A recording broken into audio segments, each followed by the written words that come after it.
In this video, I'm going to talk about applications of Faraday's law. Faraday's law is mainly used in electrical field. Okay, the generator basically works based on the Faraday's law.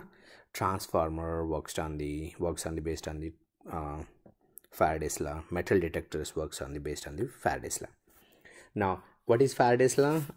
I discussed that in the previous video, but here, according to Faraday's law, as long as there is rate of change of magnetic flux d/dt, there is an induced EMF E.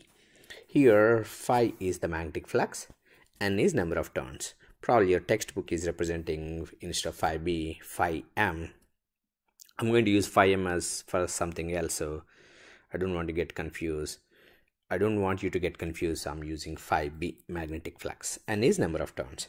So if you look at this basic generator here, a generator is going to have either permanent magnets, electromagnets. In this case, I'm using permanent magnets, north pole and south pole, and a rotating part is called armature. Usually in generator, we call that as armature, rotating part. In motors, we call that as rotor. So here is a simple example of armature. Here is an armature. Another thing is, in DC, the power is going to collect it through the commutator. So brushes are going to be placed right there. One brush here, another brush there. So commutator is rotating part, but brush is a fixed part. It's not going to rotate. Same thing here in rotors. They will use, in AC system, usually they use the slip rings. So through slip rings, we are supplying power to the armature conductors. So to avoid confusion, I'm going to use a single loop armature. Now, in this single loop armature, we know that magnetic flux is nothing but B times A, or BA cos theta. Okay, so theta is angle between B and normal to the area. In this case, normal to the area is going upwards and or downwards, doesn't matter. So here theta is 90 degrees, angle between B and I. B and normal to the area. So cos 90 is 0. There is zero magnetic flux here. Where it comes to the second case, in this case, we have maximum magnetic flux. Okay. Now, according to Faraday's law, as long as there is rate of change of magnetic flux, induced EMF. So how the rate is changing? Now, when I start rotating this, it will have rate of change of magnetic flux. Now we can find out the induced current direction by using the Fleming's right hand rule. So in the Fleming's right hand rule, thumb indicates the direction of motion, middle finger indicates the direction of current, forefinger indicates the direction of magnetic field.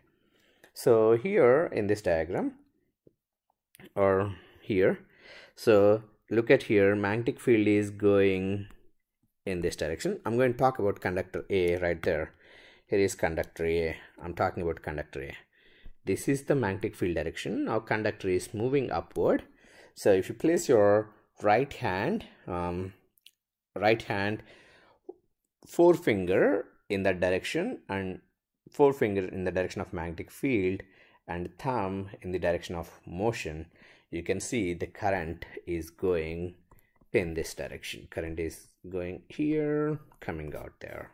Okay, that's the Fleming right hand rule. Based on that, we found the current direction in this armature. Now, how an EMF is induced in this armature?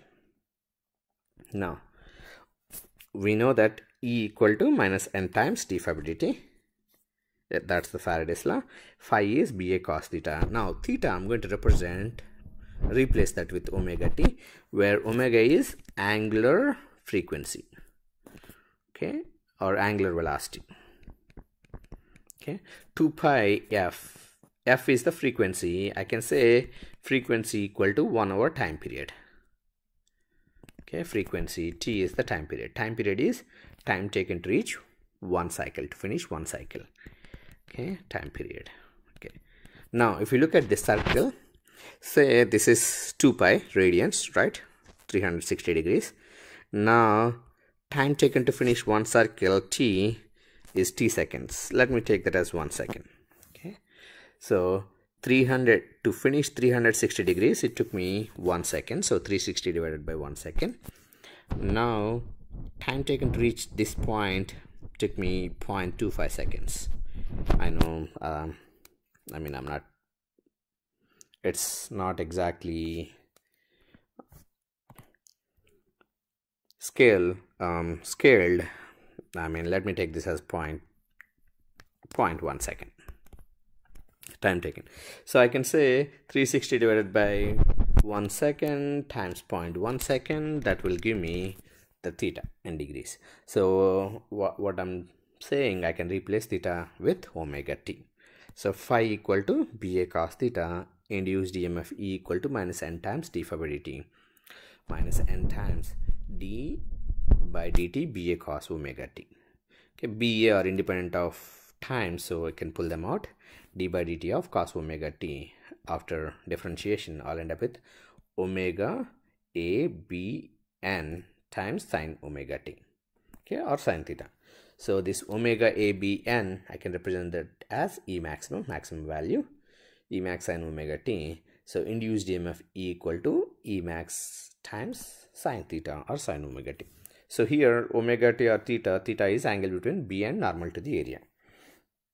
Now how the induced EMF EMF happens or occurs in this loop of conductor, that's what we're going to see. Now when this loop is horizontal, here assume that this conductor is rotating in clockwise direction. Okay, it is rotating in clockwise direction. So here theta is, that's the normal, and magnetic field is going in this direction 90 degrees. Sine 90 is 1. That's where we see the maximum induced EMF. So here you saw a maximum induced EMF after 90 degree rotation. So here is 90 degree rotation. You see 0 volts because angle between magnetic field or normal to the area is 0. So sine 0 is 0, so induced EMF is 0. Okay, so but remember one thing, here the magnetic flux is in this case 0 because none of the magnetic field is passing through the area. Here magnetic flux is maximum. Okay, I don't care about, or according to the Faraday's law, it doesn't care about magnetic flux, it cares about or amount of the magnetic flux, it cares about rate of change of magnetic flux. So here the rate of change of magnetic flux is 0, here rate of change of magnetic flux is maximum. So that's the reason you have maximum induced EMF, 0 induced EMF. After 180 degrees it's again maximum in the reverse direction and 0. So that's how it's going to generate a AC sinusoidal waveform in a generator. So all the generators, doesn't matter whether it is a DC or AC, it always produces alternating magnetic field. Once it produces alternating magnetic field, now in DC motors or DC generators, the commutator is the one which converts that AC alternating waveform into a DC waveform. Thank you.